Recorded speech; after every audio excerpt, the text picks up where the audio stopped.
Ladies and gentlemen, drivers, gig workers, and everyone in between, welcome to This Week in Rideshare podcast. I'm your host, Jared Hoffa. It is Friday, April 25th, and this week, the FTC sues Uber, Uber threatens to leave, and VW goes AV. Legal Rideshare breaks it down.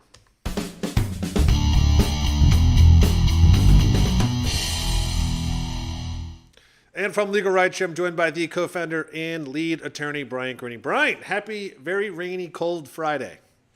Yes, and a happy, very cold, rainy Friday to you too, Jared. Yeah, what classic Chicago springtime? Seriously, this is what we get. This is ridiculous. I know. I feel like it's getting better though. We had a 70-degree day the other day. I feel like the weekend's looking a little warmer. So True.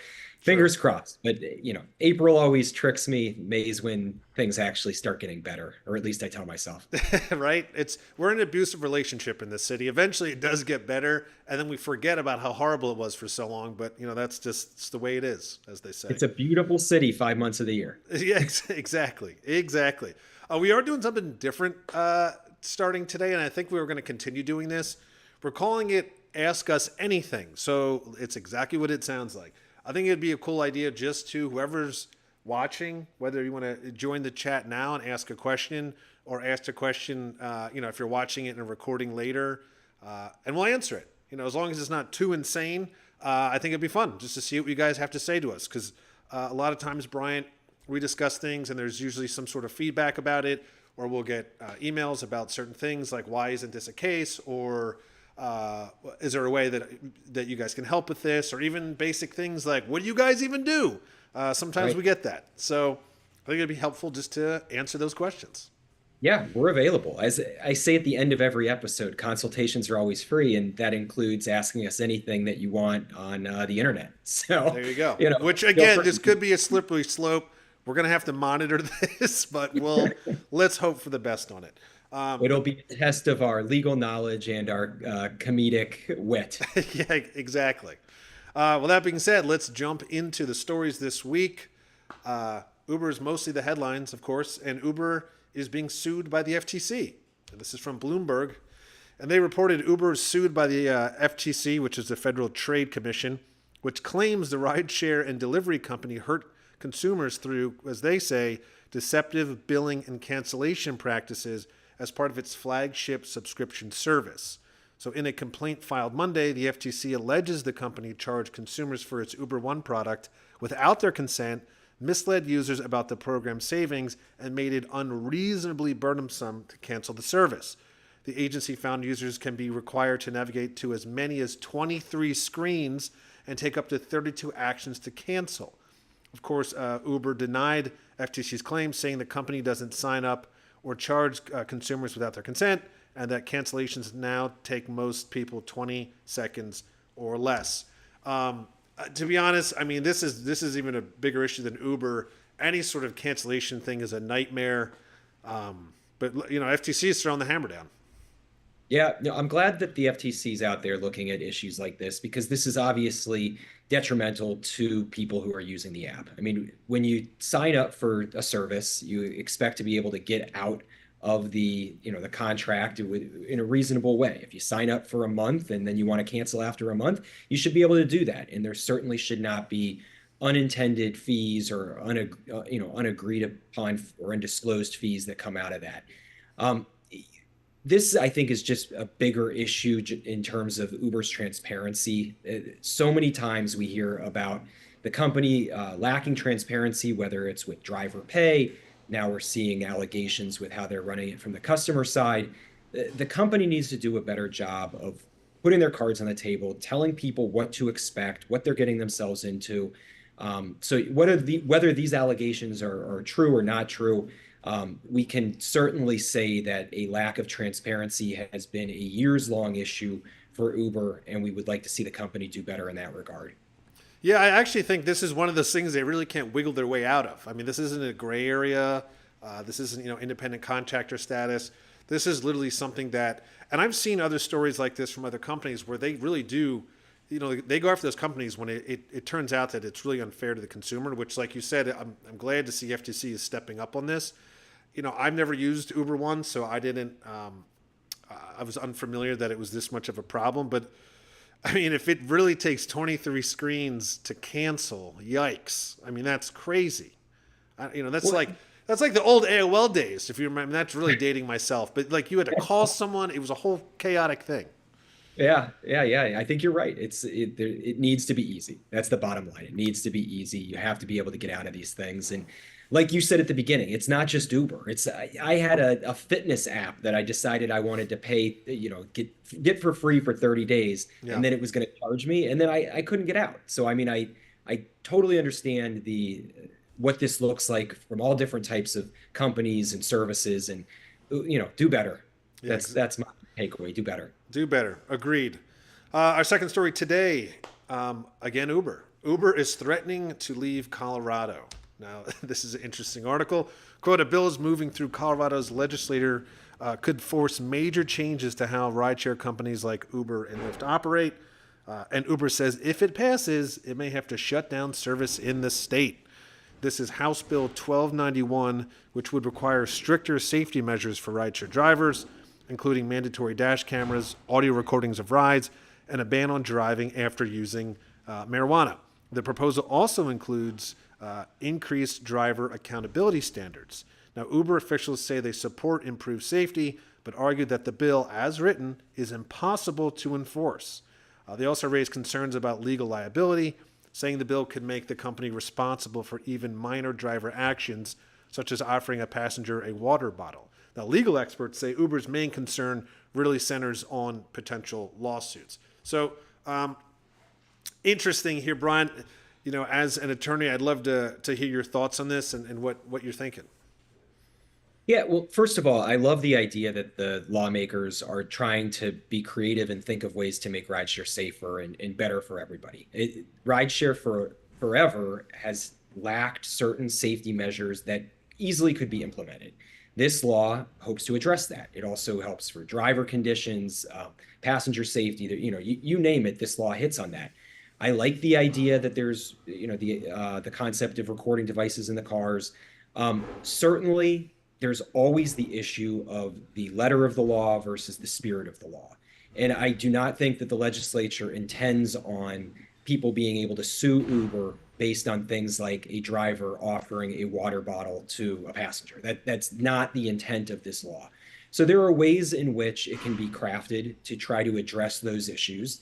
And that's what the lawmakers are here for. That's what lobbyists are here for. If that's a legitimate concern that Uber has, that this is just going to open up the floodgates on lawsuits, okay, I hear that. I think that that's something that should be taken into consideration.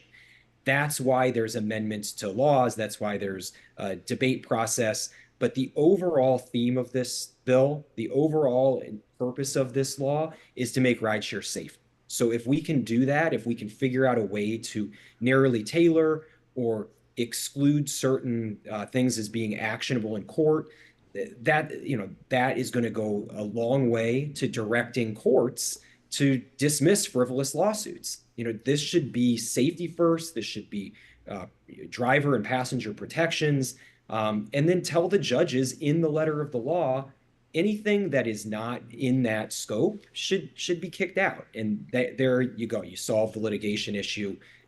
What doesn't belong in the courthouse won't get further than the first pleading, and all the while passengers and drivers are safer. So I would say we hear your thoughts, Uber. We hear your issues, but use your lobbyists to give that information to the lawmakers and work with them to craft the law in the right way. Right, and what's interesting too about this article that they say is, and it's the first time I've actually seen this in writing, that they say riders themselves are split on the proposal. They say some say additional safety measures would provide peace of mind, while others worry about losing convenient transportation options. Now you need to really think about what they're split on. They're not split on the bill. They're split on the idea of like, hey, yeah, we this all sounds great, and drivers should be safer, but also Uber should be held accountable, but we don't want to lose service. So again, it's a clever move by Uber to be like putting a gun to the state's head again and saying, well, if you try to do this, we're going to leave. Riders that's not even really a split on proposal. The riders are just, Yeah. they don't want the service to leave. You No, know, that's a great point. I didn't even pick up on that, but that's exactly right. They're saying, do you want to be safer or do you want to lose service? yeah, I mean, that, right. That's a That's not yeah, argument. it's That's unbelievable. So and yeah, they do interesting, and again, this is always with these bills being introduced. This is usually an ongoing story. I'm sure we'll probably talk about it next week or the following week. But good to know. And if anyone's in Colorado, knows more about this, if you're a driver in Colorado, I'd love to hear from you. And just see what's going on out there. Our final story today, again with Uber. Uber and Volkswagen are partnering to deploy AVs. Now, this is from Bloomberg, and they reported Uber and Volkswagen have partnered to deploy thousands of electric ID buzz vans in the U.S., marking the latest partnership to expand autonomous options on the ride-hailing app. The companies will begin testing the vans on roads later this year and plan a commercial launch next year in L.A., which, as they said in a statement on Thursday. During the initial testing, a human operator will be inside the vehicles. The launch will take place in stages and only proceed following necessary regulatory approvals. The partnership is planned to expand to other major U.S. markets over the next decade. So again, Brian, Uber is moving pretty aggressively. They seem to be just grabbing any partnerships they can, especially with these EV companies and these manufacturers who are ready to play. Yeah. Once Uber gave up on its hopes of developing its own AVs, they've been just scooping up partnerships left and right. And I think that they clearly see that autonomous vehicles are the future, both just in terms of transportation and rideshare generally, but also if they want to continue to grow, if they want to continue to dominate this space, they're going to need to make that transition. They don't have the technology to do it right now. So you see them, they've partnered with Google at times. Now they're talking with Volkswagen. And what I think we're seeing is it's really hard to make a car, and to partner with these entities, these companies who have experience in that space, particularly as we're seeing here, Volkswagen. They don't need to, pardon the pun, reinvent the wheel. They can take the technology that these car manufacturers have, work with them to invest money into creating the autonomous components, and take other business components and try to integrate that into Volkswagen's system, and then deploy them on the Uber app. That's going to allow Uber to stay in the AV game, not fall behind the companies like Waymo. And also, if and when they're successful, Uber is going to make a ton of money by putting driverless vehicles on the road. These cars can drive all the time. They're not going to get tired. There's not going to be hour restrictions like there are on drivers. They're not going to have to share driver pay. So they see this as the future of rideshare generally, and frankly, it's the future of the company for huge profits if they can figure out a way to make it work. Yeah, this is actually really interesting because more of the article explains kind of the backstory both of the Volkswagen testing their ID buzz vans. It's a very different take than what Tesla's doing, and we had brought this up. I think you specifically brought this up a couple months ago about the best way to do this is for everyone to use their technology and bring it all together. Well, if you read more in the articles, so it's Uber using Volkswagen's ID buzz vans, but the ID buzz vans is using autonomous driving software made by Intel's spin-off Mobileye Global, which we had talked about in the past, and it says the system is being developed by its MOI brand. So literally, there's multiple layers here to get that. It's like Uber, Volkswagen, but then Mobileye Global, and then the MOI brand. So it's all these things to make this work. And like you said, I think Uber realized we can't make all of this. This is way too much. I guess it's referred to as vertical integration, and that's very hard to do. I know Tesla's, they say they're doing and saying that they can do it, and they are doing it.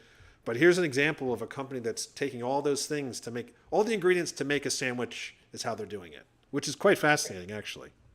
Yeah, and what a perfect combination of technology. So Uber has the marketplace for the riders, the people who are actually going to get in these vehicles and use them. Volkswagen has the technology to create the car itself. And then Intel's got the technology for the driverless vehicles. So you put all those things together, nobody has to now create a new product. Nobody has to invent something from scratch. I think that's a much faster way to implement these systems and to bring them to market in a really useful way sooner rather than later. Because, like Volkswagen, let's say they just decided to do this on their own. Well, now they have to convince everybody to download the Volkswagen Rideshare app. And how many Right, people are right, going to do that? How quickly is that going to happen? So right. these these companies together are really powerful. And maybe this is the one that works, maybe it's not, but I do think that this concept of bringing technology together that each company has mastered is the quickest way to market. Yeah, it certainly seems that way, and we're seeing that the snowball grow and move quicker. Really, it's kind of snowballing down, which is great. And I'm very curious to see how this works out. Those are our stories this week. Again, if you just tuned in, we are doing a new thing called Ask Us Anything. So if you want to go in the chat or send us a message later, any questions you have. Ideally, we would love questions about legal or rideshare or personal injury. But hey, guess what? We'll answer anything. So if you want to know why I'm doing this or why we're in Chicago or who knows, we will answer those. We will answer those questions for you, and we'll do this. We're gonna start doing this every week. So every Friday around this time. But of course, Bryant, before we head off into the weekend, I'll give you the final say. Yeah, before we head into the weekend, I always remind everybody that Legal Rideshare is available for free consultations. Anytime you find yourself injured on the roadway, if you've been in an accident, you slipped and fall while making a delivery, you name it, you can reach out to us. We'll offer legal guidance. We'll talk about the insurance claims, tell you how you can put money in your pocket to pay for things like medical bills, lost wages, pain and suffering, and any other damage that you sustain. All of our contact information is on our website, legalrideshare.com. Please do not hesitate to reach out to us. We're always happy to help. Sweet. Thank you, Bryant. And as I like to say, that is the end of this week in Rideshare. See you next week.